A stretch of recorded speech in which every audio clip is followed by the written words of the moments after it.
محترم بھائیو، السلام علیکم ورحمۃ اللہ وبرکاتہ۔ روزہ کے احکام اور مسائل کا سلسلہ چل رہا ہے، اور آج ہم روزہ کے چند آداب جانیں گے، جن میں بنیادی طور پر سحری اور افطار کے احکام اور مسائل۔ سب سے پہلے نمبر پر سحری۔ اسلام نے ایک وقت سے ایک وقت تک روزہ رکھنے کا حکم دیا ہے، تو ہمیں اس بات پر ابھارا ہے کہ ہم سحری کھانے کا اہتمام کریں۔ صحیح بخاری اور صحیح مسلم کی روایت ہے، اللہ کے نبی صلی اللہ علیہ وسلم نے ارشاد فرمایا، تسحروا فإن فی السحور برکہ، سحری کھایا کرو کیونکہ سحری کھانے میں برکت ہے۔ سحری کھانے میں برکت کیسے ہوتی ہے؟ امام ابن العربی رحمۃ اللہ علیہ نے عارضۃ الاحوذی میں اس کی کئی وجہیں لکھی ہیں کہ سحری کھانے میں برکت کیسے ہے۔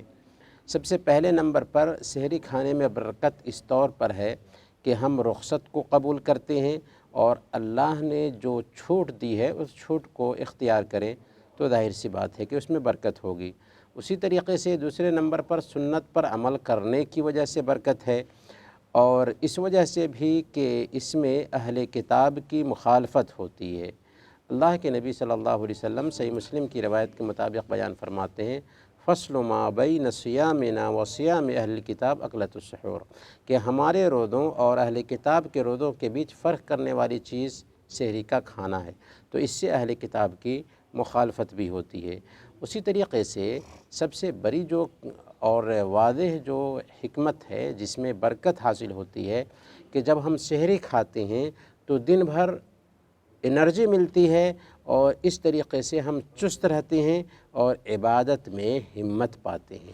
تو سحری نہ کھانے کی وجہ سے ایک انسان سست پڑ جائے گا، جبکہ سحری کھا لے گا تو چست رہے گا۔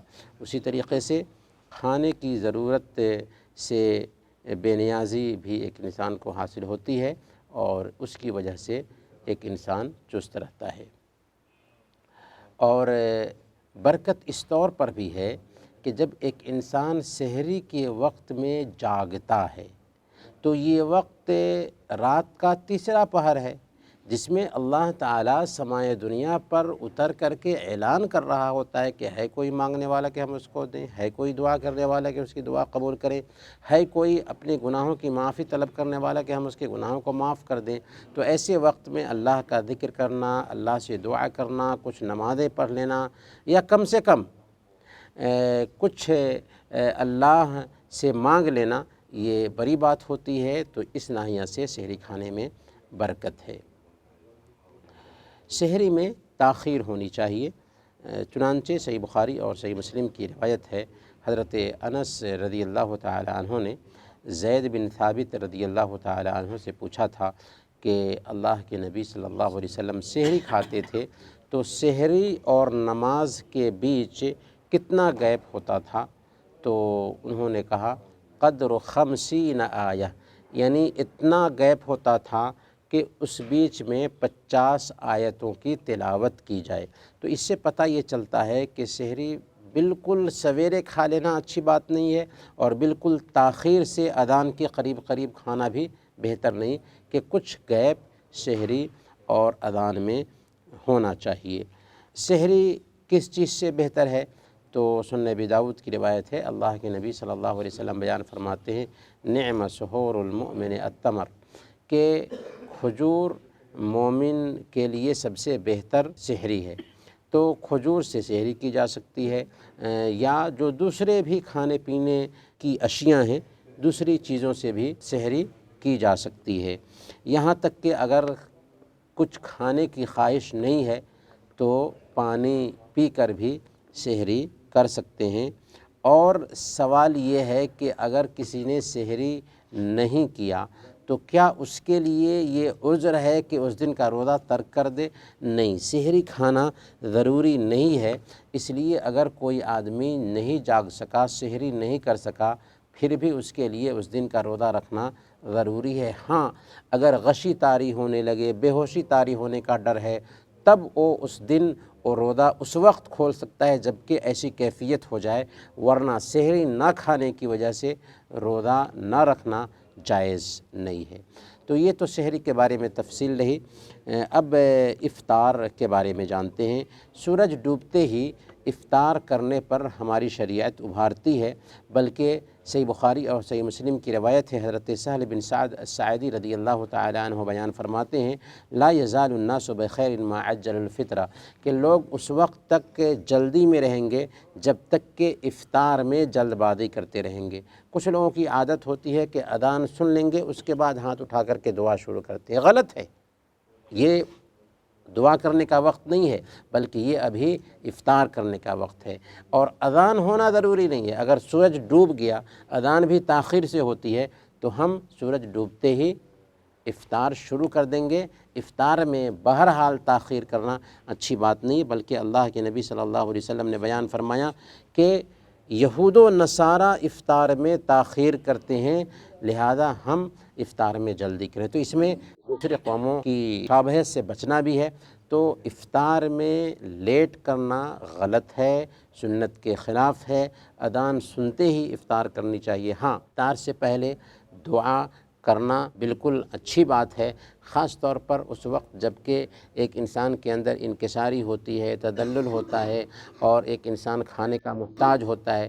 اس وقت جب اللہ تعالیٰ کے سامنے میں ہاتھ اٹھاتا ہے تو اچھی بات ہے، لیکن یہ دعا اس وقت ہونی چاہیے جب کہ ایک انسان اذان ابھی نہ سنا ہو۔ اذان سن لے تو دعا بند کر کے افطار میں لگ جانا چاہیے، اور کھاتے پیتے اللہ کا نام لے سکتے ہیں، ذکر کر سکتے ہیں۔ افطار میں سب سے بہتر یہ ہے کہ کھجور سے افطار کریں، اور کھجور بھی تر کھجور ہو۔ اگر تر کھجور نہیں ہے یعنی رطب نہیں ہے تو خشک کھجور سے بھی افطار کر سکتے ہیں، اور اگر خشک کھجور بھی نہیں ہے تو پانی سے افطار کر سکتے ہیں۔ کھجور افطار کے لیے طاق عدد میں استعمال کرنا یہ کوئی سنت نہیں ہے، یعنی عام سنتوں میں سے ایک سنت نہیں ہے کہ افطار میں طاق عدد ہی میں کھجور استعمال کریں۔ اللہ کے نبی صلی اللہ علیہ وسلم نے صرف عید الفطر میں نکلنے سے پہلے طاق عدد میں کھجور کا استعمال کیا، اس کے علاوہ دوسری جگہوں میں طاق عدد کھجور کا استعمال نہیں کیا۔ ہاں، اللہ کے نبی صلی اللہ علیہ وسلم نے یہ بیان فرمایا کہ جس نے 7 عدد عجوا کھجوریں صبح صبح کھائیں وہ اس دن زہر اور جادو سے محفوظ رہے گا، تو یہ بھی صحیح ہے۔ تو گویا کہ یہ 2 جگہیں ہیں جس میں طاق عدد میں کھجور استعمال کرنے کی بات آئی ہے، ورنہ افطار میں یہ ثابت نہیں ہے کہ اللہ کے نبی صلی اللہ علیہ وسلم نے طاق عدد میں کھجور استعمال کیا ہو۔ جو روایت آتی ہے وہ ضعیف ہے۔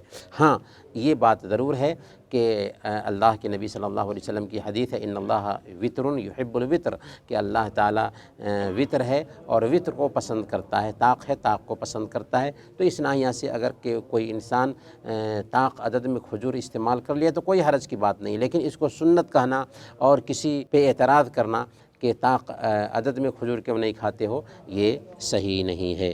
افطار کے وقت دعا کے حوالے سے ہم نے آپ کو بتا دیا ہے، لیکن افطار کے وقت ہی خاص دعا کرنا یہ بھی صحیح نہیں ہے۔